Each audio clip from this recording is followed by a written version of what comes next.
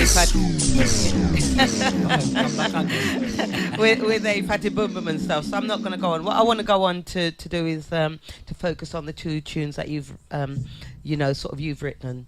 Yeah. Yeah, so tell us about. Shall we listen to it first? Yeah, just put it Platform straight 8. Yeah. Let's listen to Put it Platform 8. straight on. This But is a new one. yeah. Papa Crook wrote this one. And it's produced by Peter Hunningham. Yeah, And excellent. my lyrics. Yeah, and it's an exclusive to Lockdown Radio, folks. So you've only heard it here.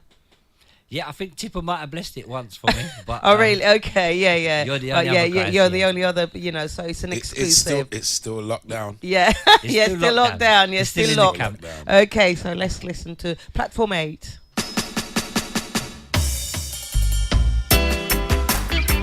Make you mine, oh mine, girl.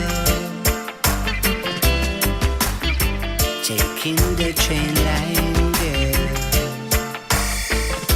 I see you each morning on platform 8. 7:10, 7:20, you're never ever late. It's been nearly 2 weeks now. I hope you've noticed me. Always dressed to impress, girl. You sure done that to me. Beautiful lady, can I ask you your name? I'm gonna try real soon before you step on the train. Beautiful lady, 5 minutes of your time. I'd like to get to know you and one day make you mine. As I reach the next morning, looking the best I can be. Stare up at the big clock. It's 7:03. At the foot of the staircase, can't believe what I see. The girl of my dreams, smiling back at me. Beautiful lady, can I ask you your name? I'm gonna try real soon before you step on the train. Beautiful lady, now is the time. I'd like to get to know you and one day make you mine. Make you mine, oh mine, girl. Taking the train line, girl.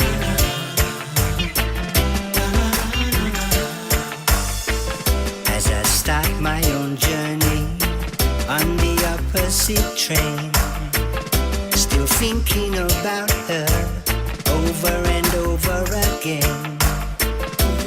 Tomorrow morning, I swear I won't be late, 'cause I'm gonna meet her over on platform 8. Beautiful lady, can I ask you your name?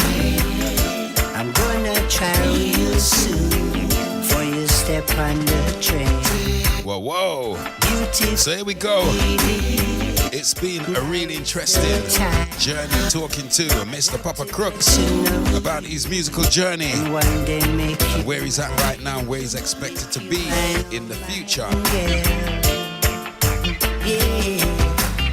So I'm going to hand you back over to Angie Ray yeah. and Mr. Papa Crooks.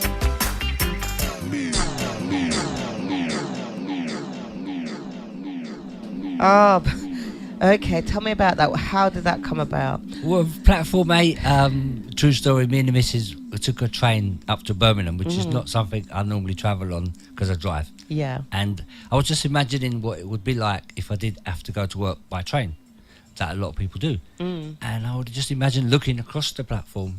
I'd be on platform 7. And I'd be looking at platform 8, for instance, and there'd be a beautiful young lady there, you know, and if I wasn't married... You're I no would- I would romantic, have to- aren't you? I'd have to go find out, hadn't I? So yeah, and then Okay. Peter sent me the rhythm, and Yeah, said, yeah. write something for this. Yeah, yeah, And brilliant. I don't claim to be a writer, but somehow that came out, and the response from that is good so far. And Yeah. a lot of people are liking it. It's an original song. Yeah, well, you can claim to be a writer now because you've written a song and you've written another one as well that we're going to Yeah. listen to now. Yeah, this Um, is an exclusive one. Yeah, this Nobody is ain't a heard this very, yet. very exclusive. Nobody's got it. And it's called Papa Crook. You're going to introduce this one? Yeah, this is a big song coming out probably end of next month, and it's called Growing Together. Right, okay.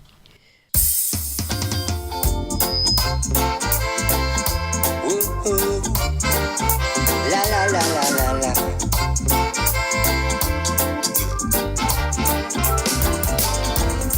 You meet by chance, maybe at a dance. Your eyes connect as a DJ selects. Your hands reach out, she's not saying no. You pull her up close and then you wind real slow. Growing together, so young you don't know. You're growing together, still a long way to go.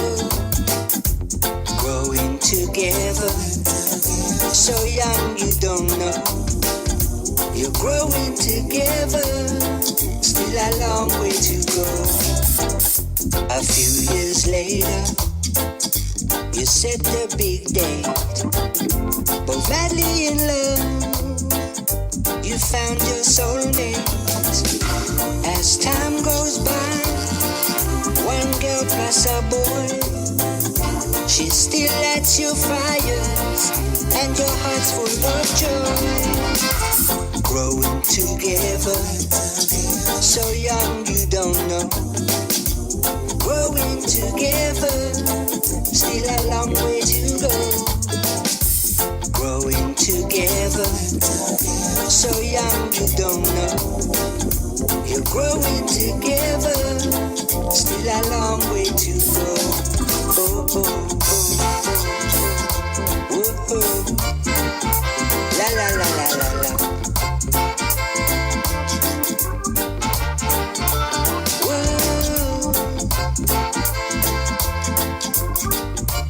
So there we go, we played you an exclusive. Only get by, only heard by. So we're near enough at the top of the hour, so we're gonna finish with the last words from Mr. Papa Crooks, and we'll definitely have him back in the studio again in the near future. Trust me. Oh, just quickly, Papa Crooks, you know, sort of, we haven't got a lot of time. Nah. How did that one come out in what? 2 words? No, maybe less, more. It's growing together. It's going to come out. We're going to get it finally mastered, and it's going to Yeah. come out probably next month, end of next month. Yeah, but that is that dedicated to Teresa? It's something I wrote about us, yeah. Yeah, I yeah. mean, not every word is correct. 'Cause Yeah, we, yeah. We got 4 kids instead of 2, but Yeah, it's, yeah, you know, yeah. It was aimed in that direction. In that direction, yeah. And she likes it. So Yeah, good. That was a bonus. Yeah, exactly. So anyway, we played a lot of your music today, and tell listeners where they can follow you, tweet you, whatever, Instagram you, all those things, buy your music. Yeah, I mean, I just got to say a big love and thank you to all of my Facebook followers. You know, the people that follow me on the original Papa Crook. I just got to bless every single one of them because it's nearly at 36,000 people. Wow. And then David Papa Crook is me kind of sister page. Yeah. And that's my personal one. And that's nearly at 5,000. Mm. And it all started out from my Instagram family, which is still at 19.5 thousand. Wow. So, Yeah. you know, I'm doing all right. Yeah, yeah, and, you're doing I'm very loving- well. I'm loving my journey. And Yeah, I'm meeting good. people like yourselves. Mhm. And Lockdown Radio, you've got to support, you know, Tipper Irie, Peter Hunninger. Yeah. and- Oh, yeah. Definitely. Yeah. Definitely. Yeah. Yeah. Okay. So yeah. So you're on Facebook. Where can they buy your music? Oh, yeah. You can go to my website, which is originalpapacrook.com. Mhm, And I've got okay. a few downloads there for Okay. cheap, 99p, 79p. Now, that's whatever, cheap. You know, yeah. So Cheap. You I'm ought to, just trying to think. you ought to charge more. nah, it's just a love. You know, it Yeah. wasn't about money. It's never been about money. Yeah, I can see that, but still, you've got to earn I'm and just pay having for fun. your little journey as well. Yeah, but I'll they be all back. cost money, don't they? Of course Even it to does, you know, it make costs even money to go yeah, and voice everything it costs money. So yeah, okay then. But I'd so, like to thank you guys, you know, and definitely come back if you want me to. oh yeah, definitely. There's loads of things I wanted to talk to you about that Okay. we've not even touched on. No, yeah, we need so, another show. Yeah, need another show. So we'd love you to come back and Anytime. talk about some of your experience, especially on the Jam Rock crew and stuff like that. Yeah, You know what I mean? Loads of those things and all those Anytime. people that you know that you might collaborate with in the future. You know, it's great. It's a great journey. So anyway, listeners, thank you so much for listening. And we'll be back next week at 4 p.m. Okay, thank you for listening. And a big thank you to Papa Crooks for coming in to see us today and having a chat about his journey and his music. My pleasure. Thank you for having me. All right, from me and Angie Ray and Lockdown, blessed love. Lockdown Radio UK.